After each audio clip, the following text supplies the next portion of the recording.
संजयनगर सांगली शहरातील तरुण भारत स्टेडियम समोरील पेट्रोल पंपाजवळ उभी असलेल्या MB लिंक ट्रॅव्हल्स बसला आज सोमवारी पहाटे सुमारे 6 वाजण्याच्या सुमारास अचानक आग लागल्याची घटना घडली। पहाटेच्या शांत वातावरणात बसमधून धूर आणि ज्वाला उसळू लागल्याने परिसरातील नागरिक दचकले। काही वेळातच आगीने भीषण रूप धारण केल्याने परिसरात काही काळ घबराटीचे वातावरण निर्माण झाले।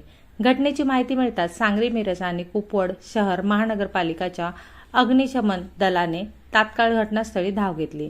2 अग्निशमन बंबाच्या साहाय्याने जवानांनी पाण्याचे फवारे मारत अथक प्रयत्न केले आणि अवघ्या अर्ध्या तासात आगीवर नियंत्रण मिळवले। बसजवळच पेट्रोल पंप असल्याने मोठा अनर्थ घडण्याची शक्यता व्यक्त केली जात होती, मात्र अग्निशमन दलाच्या तत्परतेमुळे संभाव्य धोका टळला।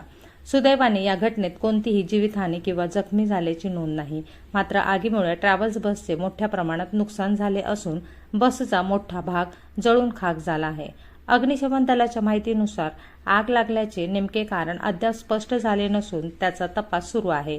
या घटनेमुळे परिसरात काही काळ भीतीचे वातावरण